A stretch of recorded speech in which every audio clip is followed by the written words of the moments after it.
Bonjour, bienvenue à tous et à toutes pour cette nouvelle mini-conférence consacrée au secteur des emplois à domicile. Donc, dans le cadre des métiers du 15 mars au 15 avril, organisé par Cap Métiers Nouvelle-Aquitaine. Je vous rappelle que Cap Métier est là pour vous informer sur les métiers, les formations et l'orientation. Que vous soyez scolaire, étudiant, demandeur d'emploi ou salarié. C'est donc moi qui vais animer cette mini-conférence. Moi, je m'appelle Nathalie Vallée. Je suis chargée d'information et d'animation à Cap Métier. Et donc, je serai ravie d'être avec vous pendant ces 30 à 45 minutes. En parlant du format de cette mini-conférence, donc c'est un format qui est assez court. Comme je vous le disais, nous serons donc ensemble pendant 30 à 45 minutes. Donc, pendant ce laps de temps, donc nous allons pouvoir profiter du témoignage d'un professionnel qui va pouvoir donc nous éclairer sur ce secteur des emplois à domicile et les métiers qu'on y trouve. Au cours de ce webinaire, vous allez pouvoir poser des questions si vous le souhaitez grâce au chat. Qui se trouve en bas à droite de votre écran. Alors, donc ces questions-là, soit on y répondra sur le fil du webinaire ou on pourra y répondre à la fin. Donc aujourd'hui, j'ai le plaisir d'accueillir Monsieur Florian Kersal. Bonjour Florian. Bonjour. Qui travaille chez Particulier Emploi en tant qu'animateur régional Nouvelle-Aquitaine. Donc c'est grâce à lui aujourd'hui que nous allons pouvoir y voir un peu plus clair dans ce secteur des emplois à domicile. Donc je vais lui laisser la parole pour qu'il puisse nous présenter tout ça. Merci. Bonjour et merci de m'accueillir dans le cadre du mois de ces métiers et de pouvoir mettre en avant les métiers du secteur de l'emploi à domicile. Pour présenter rapidement Particulier Emploi qui on est, nous on est une organisation en fait qui a pour but d'accompagner et d'informer sur le secteur de l'emploi à domicile et de promouvoir les différents métiers qu'on y trouve. Et quand on parle de secteur de l'emploi à domicile, chez nous, on parle prioritairement et quasi exclusivement de l'emploi direct. L'emploi direct, ça va être quoi? Tout simplement, ça va être un particulier, donc n'importe quelle personne, un retraité, un parent, toute personne qui souhaite employer un autre particulier pour effectuer des tâches au sein de son domicile. Donc, là-dessus, on parle d'emploi direct parce qu'on a un particulier qui devient employeur et un autre particulier qui devient salarié, qui se rencontrent, qui créent une relation de travail et qui agissent pour le secteur de l'emploi à domicile. Moi, dans ma fonction d'animateur régional sur la Nouvelle-Aquitaine, donc à savoir que Particulier Emploi, nous, on agit au niveau national, mais on a à chaque fois des antennes sur chaque région. Et moi, je m'occupe de la Nouvelle-Aquitaine afin de promouvoir et de développer ce secteur, de pouvoir rencontrer tout public, que ce soit un employeur, un salarié, un demandeur d'emploi, un jeune, un retraité, un parent, pour pouvoir répondre à ses besoins d'information, pour rendre accessible, et quand on dit rendre accessible, c'est surtout donner l'information nécessaire, rendre accessible l'emploi à domicile au plus grand nombre. Voilà. En résumé, Particulier Emploi. Très bien. Et sinon, pour nous parler un petit peu de vous, quel a été votre parcours? Comment vous en êtes arrivé à votre poste, s'il vous plaît? Oui, moi, je sors d'un master en économie sociale et solidaire. Et pourquoi le secteur de l'emploi à domicile? Tout simplement parce que derrière l'emploi à domicile, derrière les métiers de l'emploi à domicile, on a des aspects sociaux derrière ça. On a le besoin d'accompagner, et surtout on le voit pendant ces temps, accompagner au bien vieillir avec le vieillissement de la population en France. On a la volonté de répondre au bien vivre chez soi, au maintenir le bien vivre chez soi, le maintien à domicile des personnes, notamment âgées ou des personnes en situation de handicap ou de dépendance. Donc derrière, voilà ma casquette, on va dire, économie sociale et solidaire, je retrouve dans l'emploi à domicile et derrière les métiers que l'on a et qu'on va pouvoir évoquer tout à l'heure, cet aspect social où il y a de l'accompagnement des personnes qui peuvent être en situation de handicap, de dépendance, et qui amène derrière, du coup, de la création d'emplois au niveau local, régional, départemental, au niveau communal même, et de la création d'emplois déclarés, du coup. Voilà D'accord. un peu mon parcours et mon intégration au sein de Particules Emploi. Donc oui, il y avait donc la dimension humaine et sociale, voilà, Mais qui qui est vous très a attiré. importante en plus dans les métiers, dans ce métier-là avec l'emploi direct, parce qu'on est en relation directe avec l'employeur qui est une personne. Donc on va Tout à voir fait. derrière qu'il y a un important aspect humain derrière aussi, ou en complémentarité en tout cas, de la relation de travail avec cette personne. D'accord. Très bien, ben, je vous remercie. Alors du coup, le secteur des emplois à domicile en Nouvelle-Aquitaine, est-ce que vous pouvez nous en parler un petit peu? Est-ce que c'est un secteur porteur? Enfin, comment se porte ce secteur? Tout à fait, j'ai envie de dire oui. Et derrière le oui, je vais quand même mettre des chiffres. En tout cas, pour la Nouvelle-Aquitaine, en Nouvelle-Aquitaine, on a plus de 140 000 salariés dans ce secteur de l'emploi à domicile. Donc, plus de 140 000 personnes qui travaillent à travers différents métiers. On va voir, il y a des métiers d'assistant de vie, des métiers d'employé familial, de garde d'enfants, etc. Mais derrière ces métiers, il y a quand même 140 000 personnes qui y travaillent. Et à côté de ces 140 000 salariés, on a plus de 370 000 en Nouvelle-Aquitaine, 370 000 personnes qui sont employeurs. Pourquoi il y Ah a oui, plus quand même, d'employeurs? ça fait pas mal. Tout à fait. Et Mm. pourquoi il y a plus d'employeurs que de salariés? Tout simplement Oui, parce que les salariés vont avoir plusieurs employeurs pour arriver à un certain nombre d'heures travaillées dans la semaine. Un assistant de vie, par exemple, peut avoir 2 à 3 employeurs en fonction de la complexité de dépendance des personnes. Une personne employée familiale qui s'occupe de l'entretien du domicile peut avoir 7, 8, 9, voire 10 employeurs. Donc voilà, c'est quand même des chiffres à avoir en tête sur le fait que en Nouvelle-Aquitaine, on est quand même sur une région où il y a de nombreux salariés et surtout de nombreux particuliers employeurs. Parce qu'un autre chiffre au niveau des employeurs, du coup, qui donne des opportunités d'offres d'emploi, à savoir qu'en Nouvelle-Aquitaine, 14% des ménages en Nouvelle-Aquitaine sont représentés par des employeurs sur notre secteur. Donc sur 100 ménages, il y a 14 employeurs de notre secteur. Ce qui est d'accord. sur une moyenne, juste pour faire un comparatif, sur la moyenne haute par rapport à l'échelle nationale. Au niveau de la France, on doit être à 11-12% d'employeurs au niveau des ménages, alors qu'on est à plus de 14% en Nouvelle-Aquitaine. Donc oui, c'est sur notre région, on est quand même sur un secteur assez porteur et qui en demande même de salariés, d'intégration de salariés par rapport au nombre d'employeurs que nous avons. D'accord. Très bien. Et au niveau voilà, de la situation sanitaire actuelle exceptionnelle, est-ce que forcément ça a un impact? Alors, du coup, il n'y a pas forcément d'impact depuis, on va dire, la fin du tout premier confinement. Depuis le mois de juin 2020, on voit notamment l'importance de notre secteur, l'importance des métiers. Parce que même quand on prend la situation vraiment encore plus exceptionnelle du premier confinement où beaucoup de choses étaient à l'arrêt, certes, il y a eu des métiers, on va dire, entre guillemets, moins importants au niveau de l'humain, qui n'a pas pu perdurer et qui étaient mis en activité partielle, en chômage partiel, notamment tout ce qui est emploi familial pour l'entretien du domicile, etc. Mais au niveau des assistants de vie, voilà, des personnes en situation de dépendance ou en handicap, du jour au lendemain, ils ne pouvaient pas dire je n'ai plus besoin de mon assistant de vie. Et au contraire, ces métiers-là, ces personnes continuent à travailler.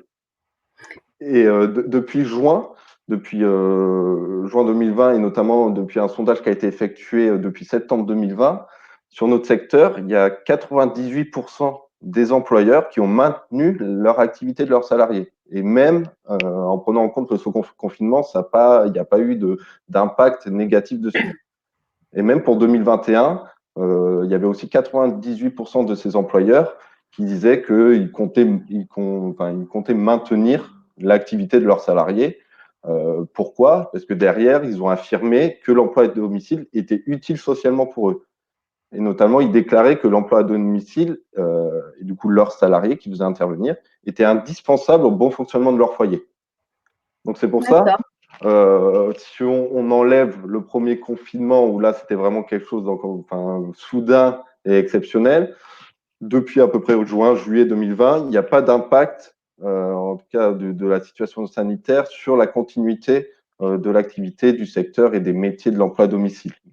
Et notamment même avec l'arrivée du télétravail, il n'y a pas eu d'impact majeur sur l'activité des salariés, parce que derrière, les employeurs, ils ont toujours besoin d'un assistant maternel, d'une garde d'enfants, et même s'il y a eu l'instauration du télétravail sur beaucoup d'employeurs, il ne faut pas oublier que sur notre secteur, on a beaucoup d'employeurs qui ont plus de 60-70 ans et qui ne travaillaient déjà pas avant Oui, bien sûr. en télétravail ou qui ne travaillaient plus, qui étaient retraités.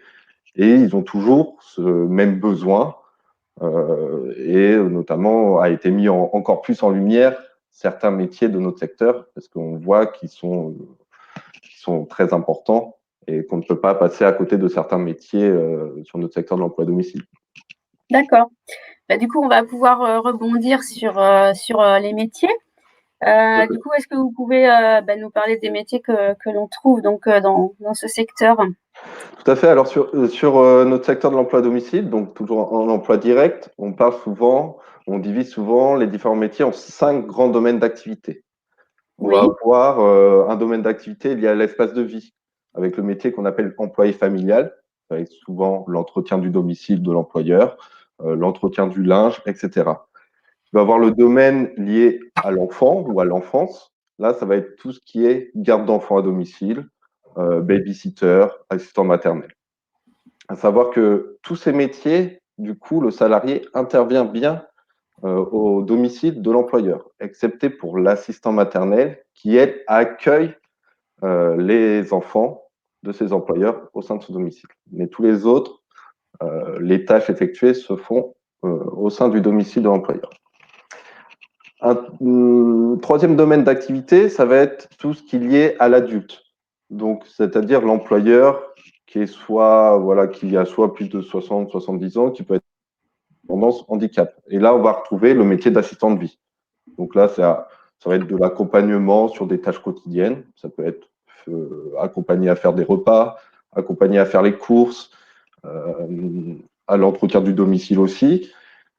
Et ça peut aller plus loin jusqu'à faire parfois de la garde de nuit, parfois de l'aide à la toilette. Donc là, dans l'assistant de vie, on va avoir plusieurs niveaux, on va dire, d'assistant de vie en fonction des besoins, tout simplement, de l'employeur et des compétences du salarié. Et enfin, on a deux derniers grands domaines d'activité, ce qu'on appelle l'environnement externe.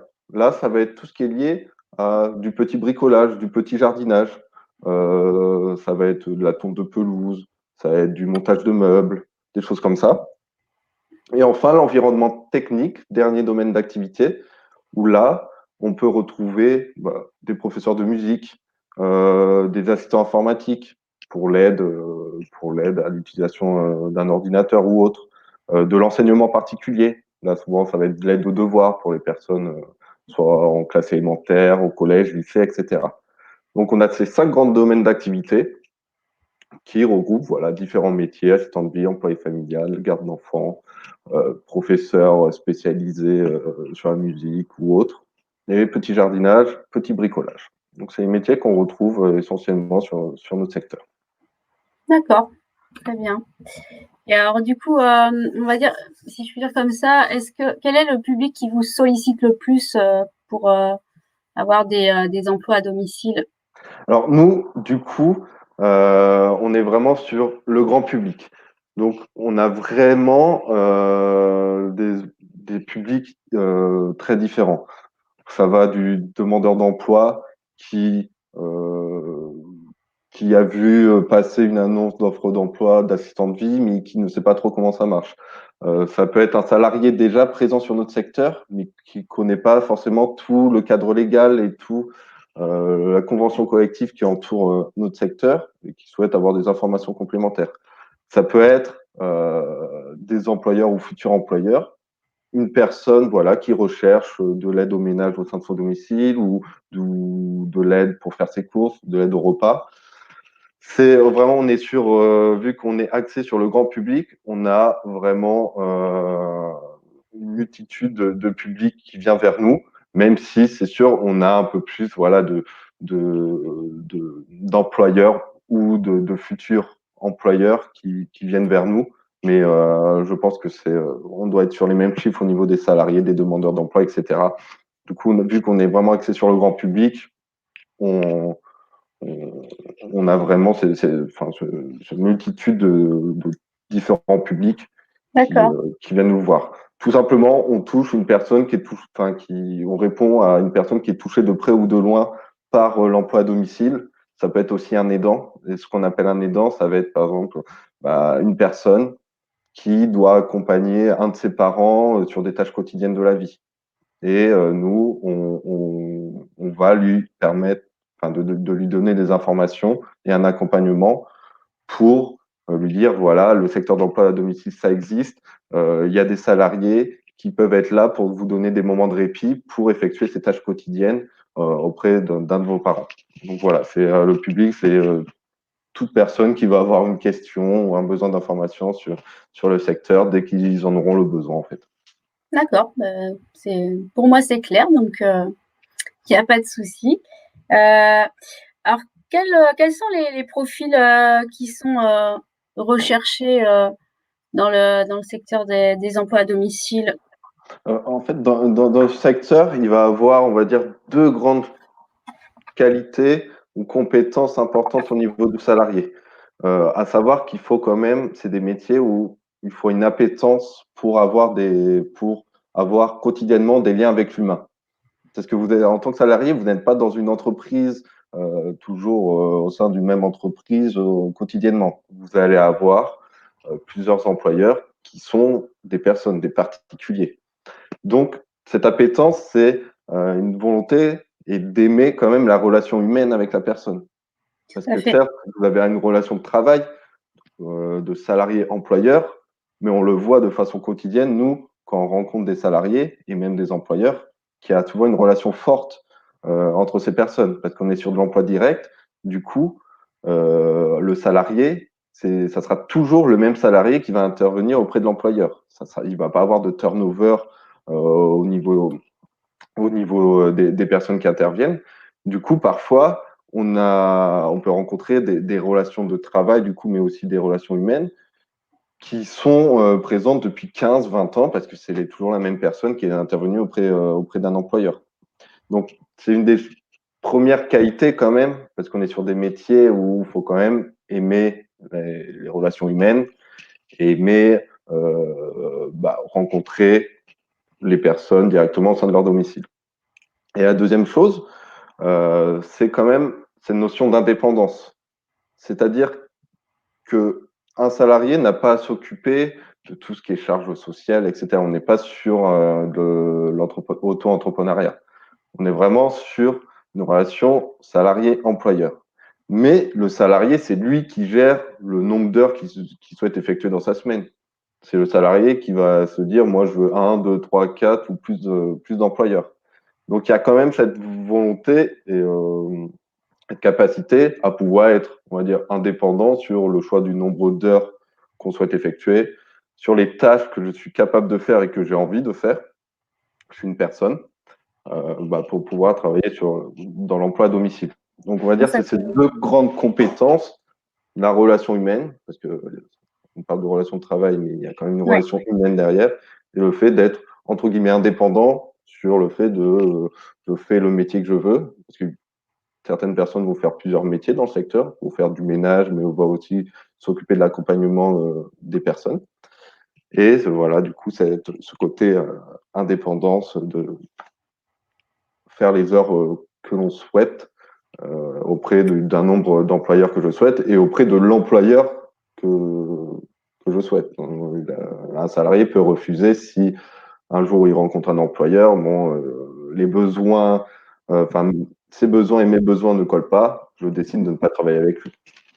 Donc ça fait partie du coup des avantages, voilà, d'être Tout à fait. sur un de ces métiers en fait. Tout à fait. Donc au final, comme vous disiez, finalement, les savoir-être sont presque aussi importants que les savoir-faire et les compétences, voilà, qui sont demandées. Tout à fait. Donc en termes de compétences, évidemment, on ne va pas pouvoir forcément toutes les énumérer puisque il y a quand même différents métiers selon les domaines d'activité que vous avez énumérés tout à l'heure.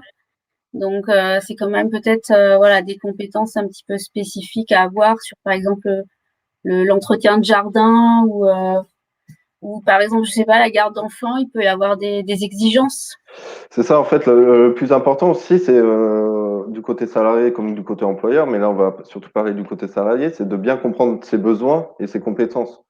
De dire, bah tiens, moi, j'adore être en lien avec les personnes et bah, les aider à bien vivre chez soi, etc.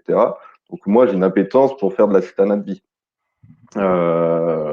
À côté, il y a des personnes qui vont être compétents pour faire du petit jardinage, des petits bricolages, s'occuper du domicile, etc., mais qui se sentent peut-être pas forcément compétentes ou qui n'ont pas forcément l'envie d'accompagner les personnes sur des tâches, on va dire, quotidiennes.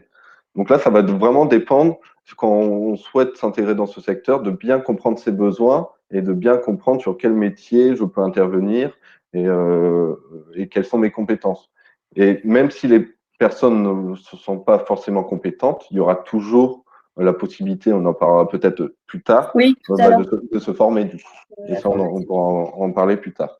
Mais D'accord. c'est bien comprendre, et même quand on rencontre du coup son employeur ou son futur employeur, bah, de comprendre ses besoins aussi en face de l'employeur pour voir si je peux répondre bah, à ses besoins tout simplement. Et D'accord. c'est pareil aussi pour les métiers liés en l'enfant. Si vous avez une appétence naturelle pour s'occuper d'enfants, etc., c'est sûr que vous vous orientez naturellement sur de la garde d'enfants, sur de l'assistant maternel, etc. D'accord. Et est-ce que vous avez l'impression que les hommes et les femmes sont représentés à part égale dans ce secteur Bah, malheureusement, non, d'emploi? parce que sur notre secteur, on va pas se le cacher, que c'est représenté par une très grande majorité de femmes, parce que de tête, il y a sur notre secteur, alors si on prend au niveau de la France, du coup, il y a 1,4 million de salariés en France sur le Oui, secteur, et qui est représenté par plus de 90% par des femmes. d'accord. Donc c'est aussi, Ok. donc oui, il y a une très grande majorité de femmes sur notre secteur. Et c'est aussi notre but, nous, à Particulier Emploi, de promouvoir ce type de métier et de développer ces métiers, ce secteur, auprès d'un public homme, Mm. pour aussi promouvoir le fait que, peu importe les métiers dans le secteur de l'emploi à domicile, femmes ou hommes, c'est Bah oui, accessible bien sûr. pour tous. C'est juste que Faire- voilà, sûrement historiquement, voilà, ça a été peut-être des métiers plus connotés pour les femmes malheureusement. Et nous, c'est un de nos objectifs aussi actuellement, de développer ce secteur et ces métiers sur un public homme aussi, pour que des salariés qui sont des hommes se disent, bah tiens, moi je peux aussi intervenir dans ce secteur et dans ces métiers. C'est pas parce que il y a des métiers liés aux gardes d'enfants que c'est exclusivement pour les femmes. Au contraire, les hommes, et moi j'ai pu rencontrer quelquefois des assistants maternels aussi, qui interviennent naturellement Tout dans à ce fait. type de métier. Très bien, merci. Ok. Alors, je pense qu'au niveau des métiers, j'ai balayé à peu près toutes les questions que j'avais envie de vous poser. Peut-être qu'on pourrait peut-être parler du cadre de la relation de travail qui semblait quand même être importante hein, dans l'organisation. Tout à fait, c'est important. Et encore, nous, moi, dans mon métier, c'est une des priorités de bien mettre en avant aussi le cadre de la relation de travail, parce que c'est pas parce que c'est deux particuliers de base qui viennent à travailler ensemble que derrière, il y a tout qui est permis. Au contraire, euh, nous, dans notre secteur, on a un cadre on a un cadre qui vient réglementer notre secteur. On parle de la Convention collective nationale des salariés du particulier employeur. Et derrière cela, on a tout un tas de droits et devoirs que doivent respecter à la fois l'employeur et à la fois le salarié. Si on veut énumérer les éléments les plus importants, on part tout simplement du contrat de travail. C'est pas Tout parce à fait. qu'on a deux particuliers, qu'il n'y a pas une entreprise derrière, qu'on ne peut pas mettre en place un contrat de travail. Au contraire, nous, on favorise toujours la rédaction d'un contrat de travail. Tout simplement pourquoi? Pour que dès le début, le cadre de la relation de travail soit bien planté. Ça va permettre d'éviter que le salarié fasse des choses dont il n'est pas compétent ou qu'il ne souhaitait pas faire. Et quand on parle de contrat de travail, à savoir que dans d'autres secteurs, c'est automatiquement en contrat à durée indéterminée, donc en CDI. Automatiquement, dès que on met en place une relation de travail, un contrat de travail avec un employeur, on est en CDI. Et dans ce contrat, les choses les plus importantes à indiquer seront les tâches que je peux effectuer, que je souhaite effectuer et que je vais effectuer à son domicile, mon taux horaire net, mon salaire net, et mon nombre d'heures d'intervention, mon nombre d'heures de travail, les jours et heures travaillées au sein de son domicile. Et dans cette réglementation, du coup, on retrouve ce contrat de travail qui permet vraiment de cadrer et surtout d'avoir un écrit derrière. Même s'il n'y a pas de contrat de travail, je vais le redire, on est quand même sécurisé dès lors qu'on est déclaré, on est protégé, mais ça permet d'avoir un écrit et que du côté employeur et salarié, ça soit clair et ça permet du coup naturellement d'avoir une bonne relation humaine du coup derrière. Et du coup sur cette réglementation, il est important de voir aussi, voilà, on peut se poser la question, ok, je travaille auprès d'un employeur, mais est-ce que je suis déclaré au final et comment je suis rémunéré? Tout à fait. Et en effet, sur notre secteur, les employeurs ont l'obligation du coup de déclarer ses salariés. Tout simplement, il y a une plateforme qui existe, c'est le CESU, CESU, qui est un service des URSSAF. Et en fait, c'est un service de déclaration simplifiée qui permet à l'employeur, chaque fin de mois, de déclarer son salarié en indiquant son taux horaire net et les heures, le nombre d'heures travaillées au sein de son domicile. Et de ce fait, automatiquement, le CESU, donc le service des URSSAF, il calcule la rémunération nette du salarié et les charges sociales qui sont payées du coup par l'employeur. Et par ce biais-là, ensuite, l'employeur, il rémunère le salaire net qui a été indiqué par le CESU, directement son salarié par chèque, virement bancaire, espèce ou automatiquement avec la plateforme CESU. Et, D'accord. et par ce biais-là, on est sur du travail déclaré, rémunéré, et ce qui va entraîner directement derrière des droits du salarié, des droits à la protection sociale, des droits aux aides sociales, etc. Parce que quand vous êtes déclaré en tant que salarié, vous cotisez avec les charges sociales, enfin salariales, comme au sein d'une entreprise sur votre bulletin de salaire, parce qu'à savoir que c'est le CESU qui édite votre bulletin de salaire et qui vous le transmet directement. Donc cette plateforme permet aussi d'avoir votre bulletin de salaire. Et du coup, vous cotisez pour l'assurance maladie, pour votre prévoyance, pour vos retraites, pour vos formations. Et ça permet tout simplement, quand vous êtes déclaré, et au contraire, quand vous n'êtes pas déclaré, vous n'avez pas le droit à ça. Si vous êtes en arrêt maladie, vous pouvez toucher les indemnisations liées à la sécurité, enfin, l'assurance maladie. Et vous touchez aussi les indemnisations liées à votre prévoyance. La prévoyance qui sera la prévoyance IRSEM, ça se fait Oui, oui. automatiquement. En fait, tout Et est cadré comme si on était embauché par une tout à entreprise. fait. Voilà. Et ça montre bien l'importance d'être déclaré, parce que derrière, voilà, si vous êtes en arrêt de travail, derrière, vous avez les indemnisations de la sécurité, de l'assurance maladie. Et pareil, vous cotisez pour votre retraite, ce qui est important. D'accord. Du coup, pour la retraite générale, mais aussi pour la retraite complémentaire.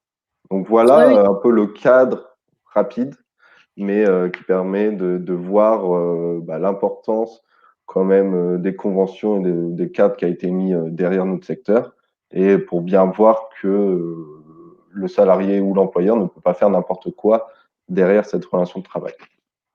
OK, très bien. Alors, est-ce qu'on pourrait, du coup, peut-être terminer sur, en parlant des formations? Tout à fait. Voilà, quelles sont les formations qui donnent accès, par exemple, au métier des emplois à domicile?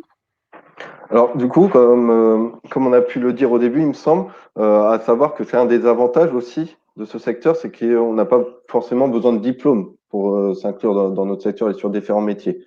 Mais au niveau des formations, il y a toujours un besoin de se former, de développer ses compétences, etc.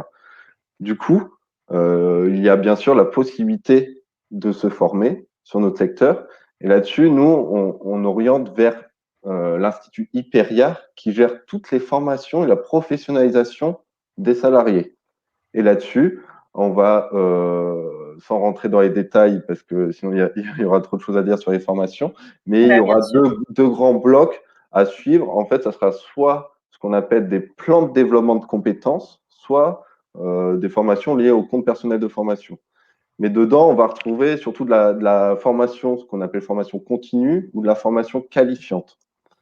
En fait, sur notre secteur, même s'il n'y a pas besoin de diplôme, parfois, pour élargir ses compétences, ses activités, il y a un besoin du coup de se former. On va prendre un exemple tout simple. Je suis, on va dire, employé familial, je fais du ménage, je fais de l'entretien de linge chez un de mes employeurs, mais cet employeur-là, il commence à avoir de plus en plus de besoins parce qu'il est en situation de handicap maintenant. Je n'ai pas forcément les compétences, mais voilà, ça se passe très bien avec cet employeur et j'ai envie de répondre à ses besoins, qui entraînera une augmentation de mes heures travaillées chez lui. Mais j'ai envie d'augmenter, voilà, de développer mes compétences et d'acquérir de nouvelles techniques professionnelles. Je vais pouvoir aller contacter Hyperia pour voilà, demander un module ou un bloc de formation qui va me permettre d'acquérir de nouvelles compétences pour mes nouvelles tâches et peut-être et pourquoi pas mon nouveau métier. Pareil, certaines personnes effectuent un des métiers du secteur de l'emploi à domicile depuis plusieurs années, mais n'ont pas forcément de diplôme, de certification. Donc ces personnes peuvent s'orienter pareil vers Hyperia pour obtenir un certificat qui va valider leurs compétences. OK. Alors apparemment, il y a une question qui vient d'arriver sur, le chat. Je suppose que les salaires ne seront pas les mêmes avec ou sans diplôme? Alors oui, sur la convention collective, si on parle rapidement au niveau des salaires, à savoir que dans cette convention, donc le cadre légal qui entoure notre secteur, il y a des salaires minimums à respecter en fonction du métier, du niveau de compétence, etc. Après, le taux horaire net est négocié à chaque fois entre le salarié et l'employeur. C'est-à-dire qu'il y a un minimum à respecter, légal, mais le salarié peut demander un taux horaire net supérieur au minimum légal. Et en effet, par rapport à ces salaires minimaux, quand la personne a un diplôme ou une certification, il y a automatiquement un pourcentage multiplicateur sur le taux horaire taux horaire net et le salaire de cette personne. Donc, automatiquement, si je suis voilà, assistant de vie sans certificat ou sans diplôme, j'aurai un taux horaire net plus bas qu'une personne qui est diplômée ou qui a un certificat professionnel sur ce métier. Donc, en effet, ça ne sera pas les mêmes salaires. Et voilà, c'est des taux horaires qu'on peut retrouver soit sur notre site internet, soit en nous contactant directement. Mais en effet, avoir un certificat ou des diplômes amène naturellement à un taux horaire net au niveau du salaire supérieur. D'accord. Donc au final, on a bien compris que la formation, finalement, c'était cette voie-là qui permettait d'évoluer, mais en termes de compétences, évoluer sur des postes et du coup évoluer aussi en termes de salaire, gagner un peu mieux sa vie. Tout à fait, et ça peut aussi, en fonction du salarié, parfois sur notre secteur, on a des personnes qui travaillent qui travaillent sur notre secteur et sur les métiers pour avoir un complément de salaire. Parce qu'à côté, ils ont un autre travail, ça peut arriver. Et Oui, bien sûr. ça peut aussi entraîner une vocation du fait que, au final, moi, je me plais dans ces métiers du secteur de l'emploi à domicile. Je vais développer mes compétences pour que ça devienne mon salaire à plein temps, Oui. que ça me mette à plein temps. Et c'est comme ça que je vais évoluer sur mon métier. On peut avoir des orientations comme cela dans notre secteur, en effet. D'accord. Et sinon, est-ce que vous avez l'impression qu'il y a des métiers quand même qui recrutent plus que d'autres sur ces emplois à domicile? Là-dessus, ça va être en lien avec les actualités d'aujourd'hui. On sait que sur les années qui arrivent, on est sur un vieillissement de la population en France et automatiquement, il y a un besoin plus sur les métiers d'assistant de vie pour accompagner les personnes à bien vivre chez soi, on se répète là-dessus, ou à bien vieillir chez soi. Parce qu'il y a aussi cette volonté un peu actuelle des personnes seniors qui souhaitent rester à leur domicile. Donc c'est sûr que les métiers d'assistant de vie et les métiers d'employé familial vont être très demandés sur les années actuelles. Et à côté, on a toujours aussi ce besoin au niveau des parents employeurs pour la garde d'enfants. Et notamment, c'est que sur nos années 2020-2030, sur les métiers d'assistant maternel, du coup, qui s'occupent des enfants des employeurs à son domicile, au domicile de l'assistant maternel, on a un très grand nombre, que ce soit en Nouvelle-Aquitaine ou sur le territoire national, d'assistants maternels qui part en retraite. Et là, on commence déjà à voir de nombreux parents employeurs qui n'arrivent pas à trouver d'assistant maternel ou de garde d'enfants. Donc, on a aussi ces métiers liés à l'enfance qui vont être très demandés, déjà qui sont très demandés depuis 2-3 ans à cause de cette évolution du fait que les assistants maternels, un bon grand nombre, partent à la retraite. Donc, c'est vraiment en lien avec ce qui se passe en fait sur nos territoires. C'est le vieillissement de la population donc, qui va demander un besoin accru d'assistants de vie, d'employés familial. Mais même si il n'y a pas de montée de naissance actuelle sur le territoire au niveau des besoins de l'enfance, mais ça va être lié au fait que les salariés partent à la retraite et qu'il y aura un besoin euh, de développer, de création d'emplois sur les métiers liés à l'enfance. D'accord. Je vois que vous avez une question, Florian, encore, à laquelle vous pourriez répondre, s'il vous plaît. Si je suis demandeur d'emploi, est-ce que Pôle emploi peut me financer une formation Hyperia? Alors ça, faudrait que je vérifie. J'ai pas forcément la réponse sur le Pôle emploi.